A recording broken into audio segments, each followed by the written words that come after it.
You're listening to DrachenPod, the official podcast of DrachenFest US. Please share, like, review, and subscribe to help our community of champions grow. Learn more and secure your tickets for this incredible experience today at DrachenFest.us.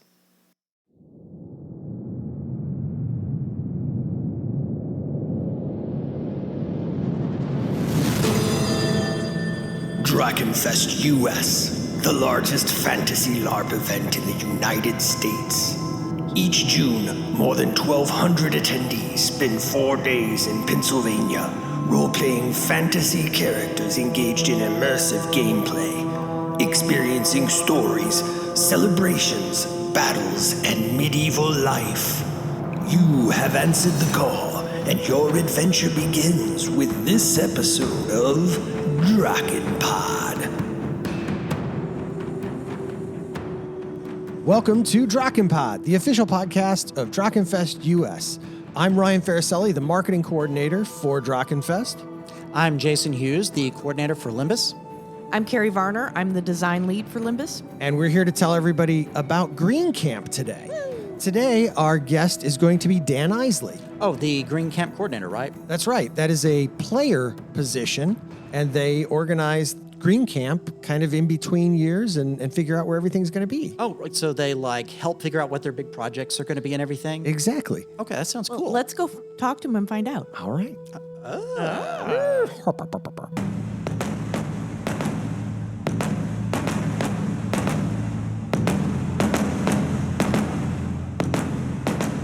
I summon into the podcast the one whose volunteerism uplifts all in Green Camp, the one whose out-of-game leadership grows and nurtures green players, the one whose example inspires those around him to always involve others. I call forth Dan Eisele.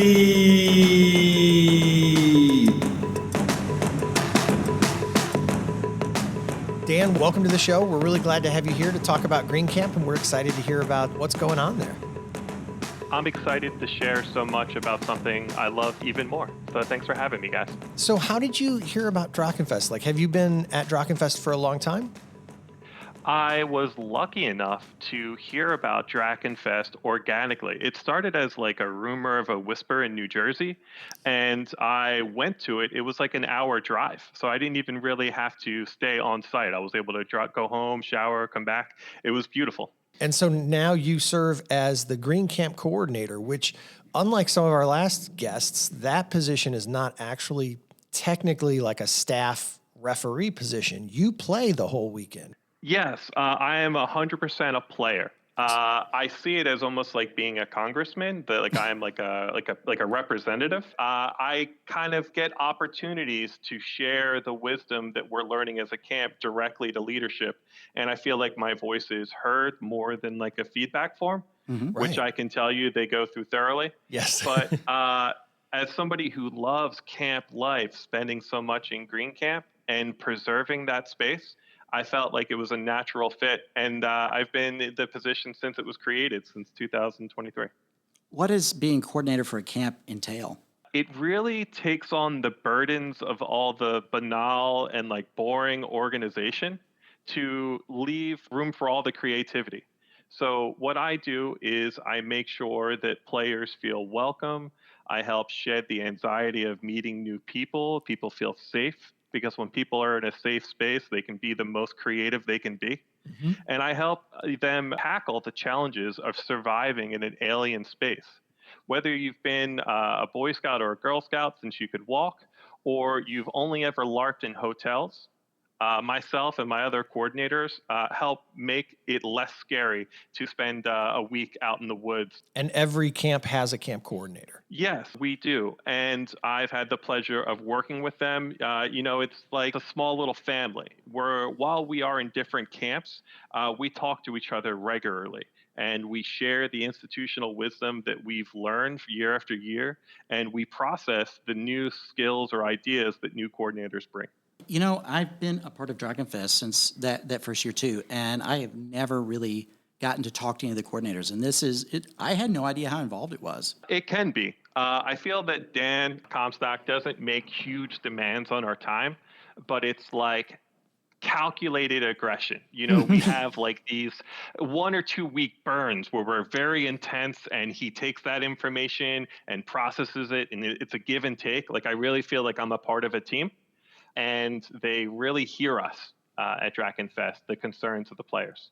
Our last show, we talked to Stefano from Silver Camp, and his very first LARP was DrachenFest. How long have you been LARPing? I have been LARPing since 2002, and I started in New Jersey. It was a month-to-month high fantasy boffer combat game that was started because they didn't like some of the cliquishness and some of the negativity that gets associated with those games. Yeah. And Spite they LARP. are player. Yeah. I don't like to use that. That's exactly what it is. Yeah. But they were like, why do these people leave these games and start the same game somewhere else? This cycle of the haves and have-nots. Right. And that game that I love, that's held my heart year after year, Mystic Realms, has helped me realize that players are a community, and we always try to break that cycle of the haves and have-nots. And I've taken that hospitality-focused culture, that customer/player-focused mindset, and I've brought it to Green Camp and DrachenFest because the other camp coordinators have adopted it. Let's get into Green Camp a little bit. Okay. I'm kind of excited because we've talked about this on the show in the past, but like if I played, like, Green Camp's probably where I would end up with my character. So I'm kind of excited to get to talk to you. So tell me a little bit first about the Green Dragon, because every dragon at DrachenFest has kind of a list of things they represent, some archetypes that are in their wheelhouse, so to speak. So can you tell us about the Green Dragon? Yeah, you're absolutely right. Each dragon does. And they usually are 3 positive tenets and 1 negative tenet, so that you have that drama and you have like these really human characters. Green Dragon calls people that answer the hunt, people that thrive in the thrill of the chase. The pursuit of a worthy challenge calls to them, as the struggle for survival is a sacred trial. So it is a bias for action. It is recognizing that you're not solo in this world. Sometimes you're the predator, sometimes you're the prey. And that relationship, like all relationships, are sacred. It talks about the wild, and to me, it's like the environment around you. It talks about how nature in all its splendor and monstrosity calls to them. And they seek the freedom of open spaces and to live without the gaudy decadence of city dwellers that they seem to value. So that's like what it says in writing. But what it means to me is that you're looking for characters that have an equilibrium with their environment. And that could be a city druid that keeps a park, or that could be a person that has never stepped inside of a fashion building. Mm-hmm. And it's more about that equilibrium. And then one of our newest tenets, growth in nature, talks about how life thrives under their care, that we are individuals that help foster growth and healing to those around you. Mercilessness is our negative one, and it's probably given us the reputation with other camps that we have attained. That is, the natural way must be maintained. Sometimes this requires merciless action or sacrifice. And this always serves a higher purpose, not personal gain or cruelty. We're never going to kick in the door and slaughter a camp, for our own gain. But if you come and you kick the beehive, we're going to come out and swarm you, Right. And it might literally be a beehive with Green Camp. One of the things that I feel is really great is that we as a camp have the ability to evolve. And these 4 tenets aren't the same as they were in 2022. After series of interactions from players and responding to just the culture that was shaped, we used to have a tenet, survival of the fittest. And that changed to accommodate the play styles of players year after year to growth and nurture. And I think that that's been a really great reactive decision by DrachenFest staff. I think that's great because it's a real testament to the fact that that what players do actually matters and can affect the game in very large ways. Like, Yeah.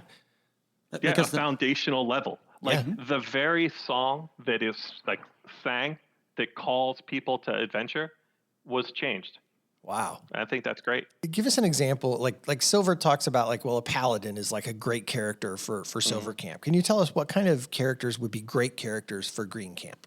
I think that you'll get this answer from most camps, and it's because how well this game is designed, is that it really does have a wide spectrum of characters that are applicable. Right.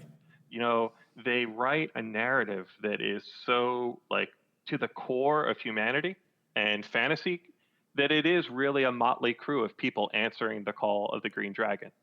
You know, we have a lot of druids, rangers, wardens. You know, we have beast folk. You know, we have full time, and then we have the part timers like the werebeasts. Right. We have hags, orcs, goblins. You know, anything you can think of. Everyone under the canopy is welcome in Green Camp, and even people that want to just be, you know, day trippers. You're welcome to come in for some shade. And I feel like it's given us some very interesting interactions, like when we have our daily briefings or before we march out or organic conversations that happen in the bazaar. It's you never know what kind of take you're going to get from Green Camp because we're so varied. I have noticed from the first year to last year, the growth and complexity of Green Camp. It seems like it gets more and more rich every year. Well, thank you. That's a really positive compliment. I appreciate it. And I think part of that is because I try to shape like an organizational structure to let the people that are creative blossom. And a lot of that isn't person driven. It's systems and processes. Things are delegated out. And I think that allows a variety and diversity in our camp. There isn't one way to play Green Camp. Every dragon has an avatar, which is an NPC that kind of is the embodiment of the dragon in a humanish form. Tell us about the Green Dragon avatar. Well, the Green Dragon avatar espouses all those virtues that we discussed: the hunt, the wild, growth and nurture, mercilessness. But the avatar is a little bit different. And most people would think they're exactly the same. But to me, the avatar is more reflective of the people who answer the call. Okay. They are constantly going through the event at different areas. It's not like they sit at a throne in the camp like an NPC in a video game and you walk up and you click on them. They are everywhere. Right. And they're constantly collating the actions observed, the quests completed during daily briefings with their refs, and their own personal observations and interactions. And if you have a keen eye, the avatar can serve as somewhat of like almost like a barometer to the camp vibes. And if we're more war oriented, if we want to go fight, maybe that person playing the avatar is a little bit more aggressive. They're a little bit more curt when they talk to people. And watching that happen, watching that care and detail gives me almost a sort of confidence that like not only our ref team and our avatar and staff, they have that same level of detail to everything happening on in the event. And it's like clandestine. It's subtle. It's never in a way that like takes the spotlight from the player. And my hat's off to them. It's a very daunting task. What is the experience of playing in Green Camp like? In a word, community. You know, while Mother Nature can be harsh or uncompromising, Green Camp's soft and hospitable, at least off the battlefield, right? So, one of the things Year One camp members saw in other games was this exclusionary play style or cliques, like we were talking about earlier on. And it felt like they weren't conditioned to be welcoming to new players and integrating them. Mm-hmm. So most of our year ones who we've called like trailblazers, because each year I give like a name for the camp, like our members, they made a focus on making sure that there's always a seat at the lunch table for players. And that if you're having a conversation and someone walks up because they're enjoying it, they turn and welcome you and ask, what do you think? You know, if they're going out to do a quest, they always ask, does anyone want to help? We delegate projects across the camp in our shared, what we call shared spaces. So whether it's your dragon shrine, your garden, or even the tavern. And while there's somebody like quote unquote in charge, they're not to tell you can't contribute. They just keep all the lists and the props together. And it is a shared tapestry where we're all brushing. And I really love the culture that Green Camp has. I remember that there's an interesting story about the tavern in Green Camp. Is that correct? The White Mist Tavern. Yeah. So they have been playing year after year. It's based after like a personal like literary books that one of our players writes, and everybody comes far and wide to interact with the tavern barkeep. Anarin, he has different assistants. Bun Bun is one of our chefs, and all these like this accompaniment, this tavern that gets put up is so immersive. People will come by and want to grab a drink just because they got done fighting. Like maybe they came and they see it's Green Camp and now they're thirsty. We're like, come on in, have a drink. Right. You know what I mean? And then we'll send you on your way. You know what I mean? Right. Because we're players first. And they'll stay for hours. They're like, oh my God, like I think the sun's starting to go down. So I really encourage everyone to come wet their whistle at the White Mist Tavern and to hear the stories. Our barkeep has like a flight of drinks that has a narrative tale that they tell over and over, and it really is a beautiful experience. It's one of the reasons why I try to make the circle every year and see all the camps. The 10 minutes a game I play my character is just to one of them is to go by the White Mist Tavern, which didn't you tell me, one of y'all told me that the original version of it started on like It was an online chat room. An online chat room. Before it was like 20 years ago. Online chat room by Selena Wolf. She's like the mastermind of it, Selena Wolf. So fascinating. It was an online chat room like years and years. I think it was AOL. Like it was that long ago. Wow. That's crazy. What's daily camp life like in Green Camp? And is there like an organizational structure, like some camp leadership positions and things that folks might be interested in taking? Yeah, and don't think you can't go for it your first year. Like if you're like, oh, I'm somebody new, what do I know? Like we have the general, and that player is focused on one of the multiple pillars that elevate DrachenFest. And one of those pillars is the siege combat system. And the general's focus isn't coming up with masterfully tactical plans, and they don't need to be the best charismatic speaker. They need to be a really good listener, and they need to be a very good observer. And if there's combat concerns, maybe people were confused or they didn't feel like they could wade into it safely if they were intimidated, the general will observe that, engage them, and help them feel more comfortable and help them be a part of the fun. And should something unfortunately negative maybe occur, the general acts as a mediator to the other camp and say, hey, one of your guys seemed a little uncomfortable or was swinging a little bit hard. Can you find that guy who's dressed in this and this color with the hat? And let them know we're not mad, but like, can you like help them guide their play? And the generals can provide that feedback, like when they meet in the beginning and after a battle. So it's a coaching and almost empathetic position as much as it is a war leader. Yeah. Then we have the head diplomat, which is the person that wants to deal with the diplomacy pillar and allies and treaties and negotiations. And year one in 2022, our diplomat, we quickly realized that it is not a one-person position. And what we did was we created almost an ambassador to each camp so that each camp was dealing with the same face again and again. Yeah. And then all of those people would come together and the head diplomat would make those decisions. And that has been the model that we've seen trickle out organically to other camps. It also means that more players get to be involved in that kind of play because instead of having one person who does all that, you have 4, right? Yeah, like I can't imagine having to go to every camp and negotiate. Just make it the circle 10 times. That's all you would do. Yeah, you just die from Heart Attack Hill. And it was too much when we were closer together in Jersey.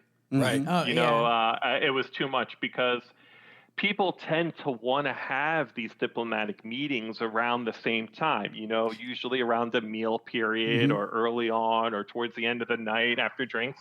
And one person can't be everywhere. Yeah. Maybe you're going to one camp, maybe somebody's coming here, and, it's hard to kind of coordinate all that. So we have usually 5 to 10 people associated with those positions. Wow. Yeah, it is to me like the coolest position because you're hard coded to interact with people not in your camp.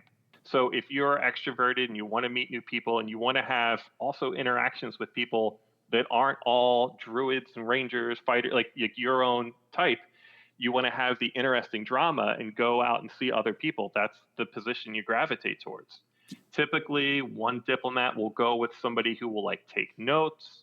Maybe they'll be like an honor guard if they're like a fighter, class, but they like really like diplomacy, So like that one person in their second will go and visit and present gifts. 1 year previously, like maybe a couple years ago, Green Camp won. I think it was the second year we won. So the third year, we had all of our diplomats go and we presented food baskets and like produce and everything to all the other camps, like the bounty of the land, Nice. And that was a way to introduce like our diplomatic team, like our diplomatic corps. And that helped. And like that exchanging of gifts, like is a really cool interaction for diplomacy. And I would encourage other groups to do that. I had never been interested in being a diplomat until now. You've sold me on this. Oh, that actually sounds like a lot of Sounds fun. fun. Yeah, absolutely. It It is sounds so much cool. cooler than I thought it was. And you show up to a camp gates and they're like, the diplomat from Greed is here. And like the door is open Right. and they usually clear off a seat. They pour you a drink. It's great, dude. It's Oh, like wow. a VIP pass. I It sounds highly amazing. recommend it. Yeah. And if you want to be involved with other camps, but you don't want to be in the spotlight, if you don't like being noticed, you should work with our spy master, who has to do with the espionage aspect and play of DrachenFest. We've typically had our spy master be the face over a variety of years. We've done it a little bit differently. We evolve and we try other things. But the spy master has to give reports during like our meetings, like that we have every day, like our daily briefings in the morning. So everybody in Green knows who the spy master is. So it's not effective for them to be a spy. Correct. But Yeah. if you want to do spy stuff, you work for the spy master, and nobody knows who Green Camp spies are except for the spy master. Oh, Right. that's clever. I like So, Yeah. so the leader, who's like the quarterback, isn't the person who's going out and getting hit or getting like caught. And they can even be denied. Like, I don't know who that guy is. But I think that I hear rumors that the spy master play is very fun, but we don't really talk about it a lot. No. It's a lot of collecting information. Early on, everybody wants to know what everyone's gate strength is. So you go around and you see how strong people's gates are. I've had in years past them like draw like maps of what the terrain looks like outside their gate so that we know where to form our lines and where our archers are going to stand when they come back. Or we might try to like discredit somebody else because of like personal player plotline. Not everything is for the good of the camp. Sometimes people have written into their backstories or year after year these conflicts. What's the juiciest thing that your spy master has found that you know about? I'm not at liberty to say. I swore to no. Okay. But they secured us tickets to the sold out dance at Shadowgate. Oh, That's cool. okay. So I think there was some backroom dealings to secure tickets. I think it's the Dance Macabre that Shadow puts on every year. Right. And we had a couple people that wanted to go. I think they were doing like a romance plot line and they wanted to go to the dance. So it was like a lot of wheeling and dealing. But it was fun. And the Dance Macabre, highly recommend. So we have the champion role. Oh. And now the champion and the general work hand in hand, but they're the two sides of the same coin. The champion has to do with combat, but the theatric fighting that DrachenFest is lifting up, that all combat should be theatrical fighting combat. It's not about throwing 3-hit combos to drop your opponent as fast as possible, that's not what it is. Right. It should be telegraphed blows. It should be quips, personal exchanges, fake weapon locks, and like eye to eye. It should be more personal, and you should feel like you're in a movie. And these champions use that theatricality plus safe combat bumping, like stage combat that they learn as part of like the champion, like the Fighters Guild, to constantly have these theatrical combats going on through the week for people to watch. It's its own little world, its storyline. And there's like a fighters tournament that has a sense of pageantry, drama, and like is fun to watch. It's the place to be. I think they do it typically like on the end of Friday and around dinner time, and that's like where everyone is. Their stuff is great. And the champions sometimes can do honor combats, like between camps, maybe to decide differences, work things out. But they also are just that figurehead that will teach and coach and develop theatrical fighting. And the last position, if I'm remembering correctly, didn't exist year one. And I think our avatar at the time, who was Allie McIntosh, she's amazing. She's a very versatile LARPer with like a strong theater background. And I feel like she's done everything you can do in a LARP. And whether she's on stage or behind scenes at the game, she's radiates talent. And the way that she lifts performers with her perception, curiosity, and empathy, highly recommend you engage her. But she did that for me the first night of the first year. And I was running for the general position, and she was like, Logos, or you said that you didn't want to be the general, and now you're running. And I was like, I really appreciate this camp. I really appreciate all the people here. And I want to make sure that a voice that has care like mine is here to help shape the future of Green Camp. She is like, I think we should create a new role, and that role should be you. And I said, I'm looking at her, the fire behind me, and I'm like, no, you can't just like say I'm this role, like you can't just like the cart like that. I was like, that's not right. And she like takes me by my shoulders and like turns me around 180 degrees, and everybody's clapping and cheering on the other side of the campfire, and they're like, you should do it, you should do it. And it was like this Rudy moment. Like I shed like a single magical tear. And after decades of like LARPing, sometimes the magic slips through your fist. Yeah. Like sand, no matter how much you hold it. And I had that magical moment. And that has been the impetus for me to protect something I've loved so much year after year as a camp coordinator. And what was the position? So they now call it counselor. It's like the mayor. And you run the meetings, and you make sure everyone's heard, and you lead the report to the general, diplomat, spy master, and champion. And that's important because we don't want like 5 people playing DrachenFest at Green Camp. Right. These people are coaches, and they are on ramps to those pillars of play. And by having these daily meetings, anybody that wants to be a part of them just has to show up, find out who's that person, and you're in. As a vampire LARPer, one of the biggest problems at vampire LARP is all the people that are important go to a room, close the door, and make all the decisions. And I love that at DrachenFest, it's the opposite. Oh, I have a position. I am important. My character is, so I have to go out and get a whole bunch of people involved. That's my actual job. My job isn't to hide and make a decision. My job is to involve as many people as possible in the game. It's such a breath of fresh air. I 100% agree with you, and it's for like logical and illogical reasons. Like on one hand, we really just want to be a warm community and have everyone involved, but where the rubber meets the road, it's not a small game in 2 to 3 rooms. Right. It is a huge campsite, and you can't be everywhere at once. The spy master can't see everything. He needs 15 to 20 people. Right. Because those people don't want to do that all day, every day. There's so much to do at DrachenFest, you need a team. And to be clear, this sort of thing, the daily camp meetings and things like that, this is true at all of the camps, not just Green. Some people sleep in. Some people are still partying from the night before. Right. But I won't say who. But they get to choose that. Right. Yeah, it is hard-coded into the game plan for the counselor position. But every camp has a little bit of freedom on how they do it. But I would say it's a good bet every camp has a morning meeting that talks about what happened yesterday and what are they trying to accomplish today.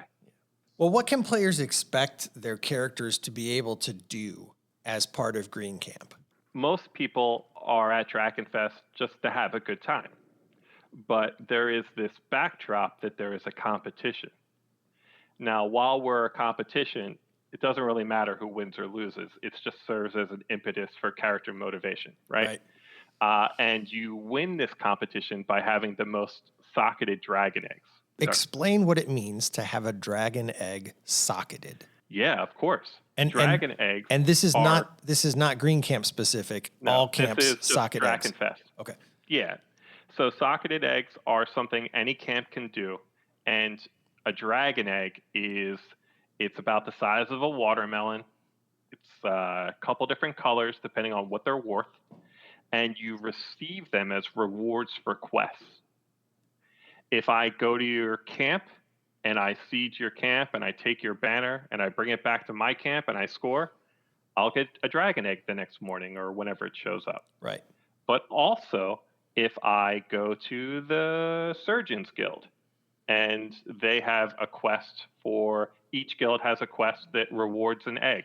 So they might have, it changes every year, but if they do a presentation, all the camps can participate. Whoever performs the best at each of those guilds can also earn a dragon egg. There's a couple ambiguous find out in game missions that every camp's vying for where they could earn eggs. So there's a lot of ways to earn them. And as somebody who likes to game things out, I would call myself a min-max or a power gamer. I'm all that negative kind of player. If you want to win, it's not by fighting other camps. Mathematically, if you want to win, it's all the other competitions.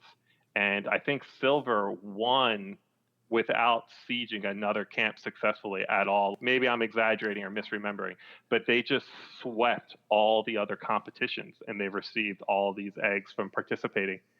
When you get these points, they sit on a rack on the courtyard, and you can either score them by sitting them in that rack, that means to socket them, or you can hold them in your dragon arc, which is like this wooden box with rails that you carry behind in front of it, and two people struggle against the weight to move them. You can use those eggs that haven't been socketed to power magical rituals. But if you socket them, it's like putting them on the scoreboard. Like this is towards our final total. So once it's socketed, it can no longer be stolen or right. Okay, it's out of play. One of the coolest things I think you can do day-to-day life is to plan and perform a magic ritual in the greater magic circle at the top. There's a camp ritual circle where you do small magic, mostly cosmetic or smaller things. And then there's the greater ritual circle at the top of the hill by the Mages Guild. And that has strong power. And it's as dangerous as casting a wish spell in D&D. And it's overseen by the Mages Guild, and I highly recommend either performing one or seeing one be performed. Other things you can do day to day is you can check in with your organizational leaders, your general, your diplomat, your spy master, your champion, or your counselor, and say, hey, I really like what this position does. How do I help out? You could join a war band that's looking to try to siege another camp, or even be allies to help another camp siege. You could participate at any of the hundreds of bazaar tables and operations that are going on at the top of the hill. We have a whole bunch of really great vendors that don't just sell you stuff, like they're players too. Right. And they have little side quests and little things to interact with you. And there's all these other, what do they call them? Enterprises? Yes. Like these ventures, and they have their own aesthetic. And some of those people used to be in Green Camp. Some of those people used to be in other camps. And they've decided to kind of lean away from the competition and focus solely on that identity. And I got to tell you, year after year, I'm still surprised at what shows up at the top of the hill. The bazaar is great. It is. You can spend hours up there, and I encourage you to do so. If at any point you're lost, you can always check in with our camp refs. Our camp refs wear yellow shirts or the avatars, which are fully in character, and they have little quests, little things that they've written, and they can like put you on a path, or you can tell them, hey, I used to do this in my other world. I was an elf druid that would grow mushrooms. I'm looking for a particular mold or fungi here. And they might set you on a path that's this organic sandbox adventure. And then they interact with other camp refs and they create a whole series of adventures organically real time over many days. What kind of expectations are there for your camp out of game? Green Camp, I've been told, is one of the most organized camps. I feel, and I wear that with a badge of pride. And that starts from just pulling on the wisdom. A lot of people in Green Camp used to run LARPs. They're like, I want to come to the game and relax. Yeah. And I feel like the aesthetic of Green Camp is one where I can sit under the shade. I can sit we share the same creek that Silver Camp does. Right. So like I can dip my feet in the water and maybe just spend time cooking and drinking and relaxing. That is something you can do in Green. But out of game, I make people submit what their tents are going to look like. If they have projects for shared spaces, if they want to do something to the garden or the dragon shrine, I introduce people to the project manager. That's a boring name, so I call them camp curators, which sounds mystique. But that's mystical. It's an out-of-game position, right? It is an out-of-game position that is fully like there's no benefits other than work awarded to those people. And those people work tirelessly to help beautify the camp, and that is the reward, is that you get to help your friends decorate for a cool week-long party. So I direct people to them. Like I help channel their interest. What we try to do is take care of you. We try to keep it simple for you. People still need to like feed and water themselves, and you got to go to the showers and the bathrooms and stuff like that, which are surprisingly clean. Anytime you've gone to like a festival like this, they usually get kind of after a couple days. But I got to tell you, whatever kind of contract they have with the site on, like they got to keep that up, because I've never had an issue with any of the porta-johns. I've never had an issue with the flush toilets or the showers or any of the facilities. Everything's great. Sometimes there's a line, but they're always cleanish. Cleanish, yeah. I was going to say, it sounds like that for a new player that they'll be slotted in very easily into your camp life and be able to get into play and also understand exactly what the camp's expectations of them are. 100%. When you get your ticket, you get a Discord link, and most of the time it's just a living mailing list. I don't want people to feel like they need to be online and on the Discord in order to be a part of DrachenFest Green Camp 365 days a year. Right. People can walk away from it, put the book on the shelf. But this is around the time where we start to kick the dust off, and we have a town hall meeting, and I create a roadmap. And if you have a project that you want to do, there's deadlines and all those things. But I would say only 30% of our camp, 40% of our camp is engaged on Discord. So we're mindful of that. And we don't do all the fun stuff with the idea that 60% of people are going to be left out in the cold. Right. So very inclusive minded, and try to make sure that game happens at game. So would you say, if you had to rank all 5 dragons, would you say Green was number 1? I think that Green Camp has some of the best players because I've had the most time with them. Yeah. But that if I was, spending time at other camps, I would feel differently. So players who are looking to get involved or are nervous about maybe not knowing anyone at their first DrachenFest or whatever, you would say the best thing they could do is to get on your Discord and introduce themselves and meet some of the other friends.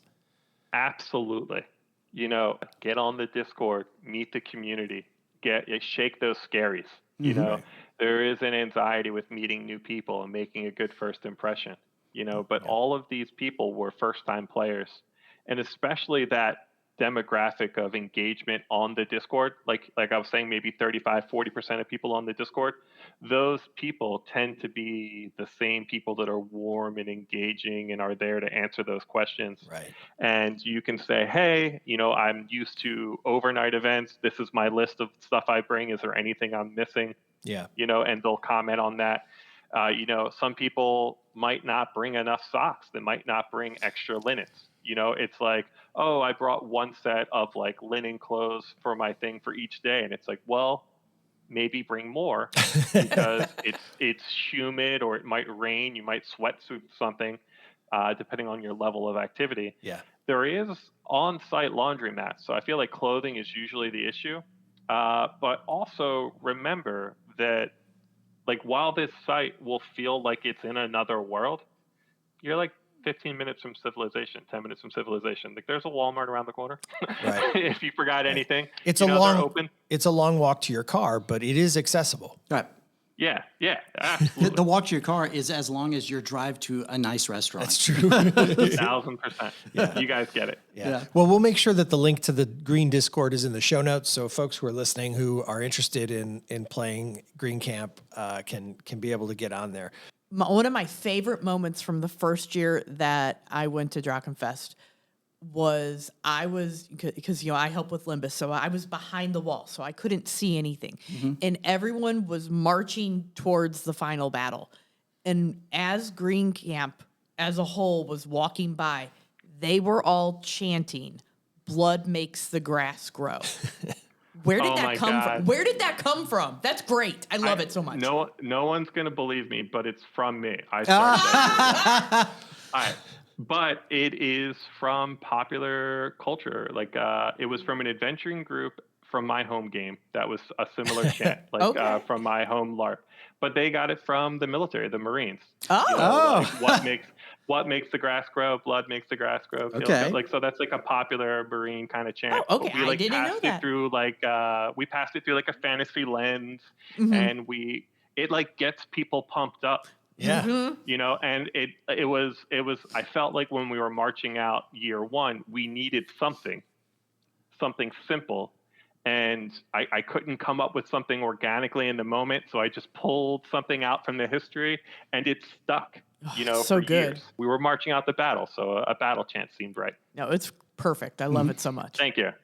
I haven't had the pleasure of going through Limbus yet. Oh, Well, I highly recommend it. you need to let my character kill you.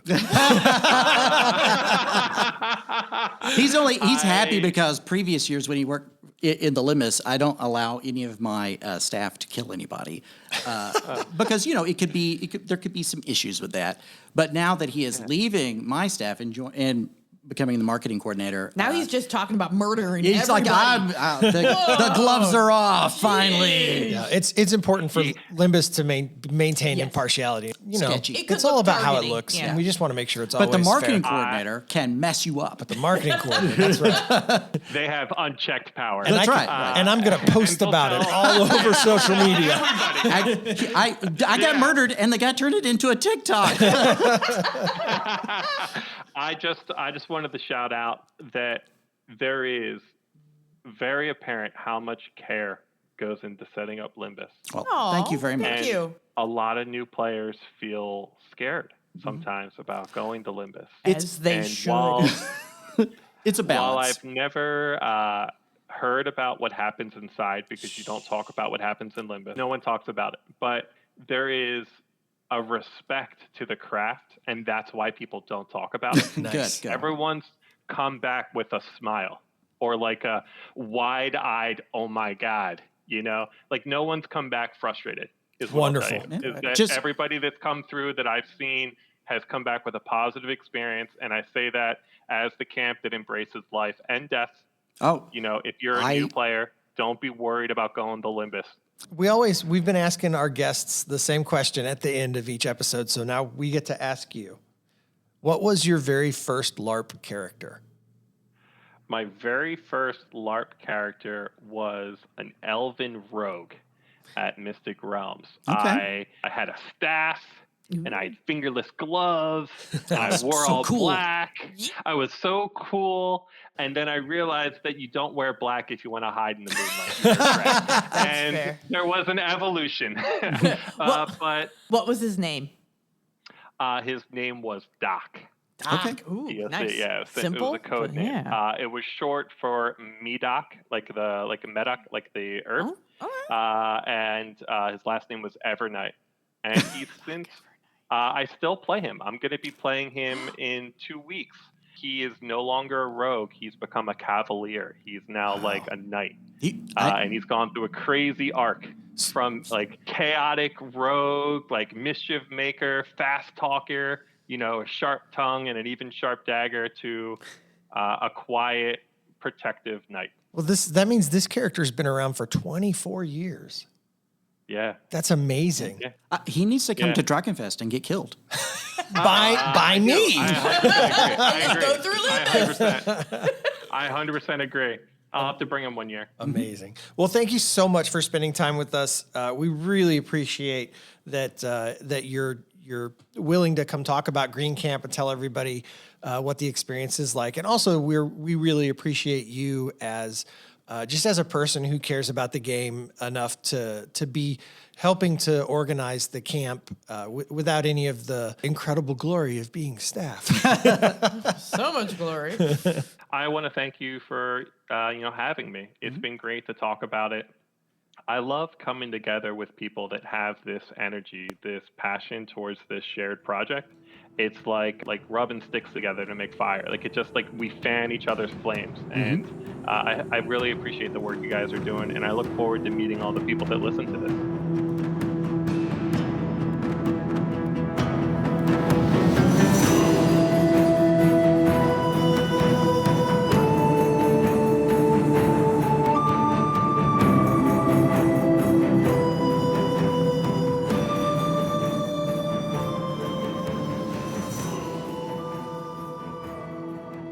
Well, it was really great getting in here about Green Camp from Dan, wasn't it? It really was. You know, we haven't talked to a coordinator before, and I hadn't really dug into their the camp coordinator position, and that was really fascinating. I did not know how involved it was. I love that it's all in character too. I love that he's in character doing those things. Right. Well, yes. Yeah. I think of it like obviously it's not an in-character position, but it is an out-of-character position that you both, because you get to play the whole weekend, unlike some other jobs. Yeah. But of course you're going to be like, hey man, pick up your trash while you're doing that job. All right. Well, we're at the end, so it's time for Carie to ask us our question. All right, here we go. I wanted to know where your favorite place that you've either been inspired to take a plot or a character or an idea from for a game. Okay, so I have an answer. I used to read like old Fritz Lieber, Far from the Grey Mouser stories and things like that, and then or other actually worse sword and sorcery books, and I would just absolutely steal the plot from that to use in the game because first of all, none of my players read those books. Yeah. So I could take any plot from those and just adapt it. And so I did. Yeah. And it made it Yeah. it made my prep a lot faster, especially for tabletop. For LARP, it's a little more complicated. But Ryan, you were saying something when we were off the air that I'm interested in. I'm a very creative person. Right. And so like I can't think of a time where I ever like took a plot from somewhere else specifically. And I'm not saying that I haven't. Right. But like the number of times where I would have come up with something on my own like vastly outweigh. It was never a conscious choice. Right. Now I will say though, something you said when you asked the question this time though was I have lifted NPCs. Yeah, from your high school. For sure. Yeah, like every time I had an NPC that was going to be a throwaway, but just in case somebody was going to ask the name of that NPC later, like I would name them after somebody I went to high school with. That way I could remember it later. Sure. You know, or like one time the little old lady from Poltergeist Right. became like a major a major NPC in one of our werewolf games, the psychic lady. Yeah, because her name was Linda Melinda. Linda Melinda. That's right. Oh, I think that I can tell exactly what's happening here. So really, you would say that you probably have never lifted a plot, or at least not consciously. I would not say that I have never, but Right. I would tell you though Batman would. yeah, Batman. But you do like to take NPCs that you like from life or fiction or whatever and Absolutely. adapt them. Yeah. Absolutely. Carie, what's your answer? I have two. I used to buy the Weekly World News. I that's forgot fair. about that. We talked about that on the when old podcast. Yeah, when I ran Werewolf, I would I'd always buy the newspaper and lay it down on the table yeah. for all of my players to look at, and they go, "Oh no, Wait a minute. oh no," and sometimes I would, and sometimes I wouldn't. They were really good for Fomori. Yeah. And then the other time was Except Bat Boy. Bat Boy's my hero. Oh, Bat Boy was amazing. Yeah, of course. And then the other time, right before a game, my storyteller and we went to Kentucky Fried Chicken to grab dinner one day, like right before game, and we're like, oh, we got to eat real quickly. And the mat said chicken flavored sandwich. And Oh no. yeah, and I was like, "What?" And that's where I built an entire restaurant named Chicken Hut. That plot line around lasted that. like 10 years, didn't That plot lasted several organizations, and like a decade, and it was crazy. But it all came from Kentucky Fried Chicken. it? The Facebook page still exists. I know- Look I up know it Chicken does. Hut and comment if you listen to this podcast. Oh, no!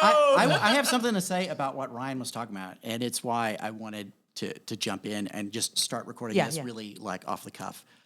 I used to be like that, and where I would, but it was a choice. I would deliberately say no. I'm too special. My great artistic integrity forbids it. And then one day I was like, nah, I don't care anymore. I wish that I could say that it was some sort of like hubris like that, or like maybe hubris is a strong word, but if it was some sort of pride, an element of pride, Yeah. but like I think it was just a matter of like the need never. Right. The well didn't run dry in that way. Yeah. Yeah. That's interesting. It's Oh, I interesting. have a dry well. All right, everyone. Thanks for listening, and we hope that you'll tune in next time when we talk to somebody else. It's a secret. Who could it be? I don't know. All right, everybody. Well, that brings us to the end of this episode of DrachenPod. Thanks for tuning in, and we'll talk to you soon.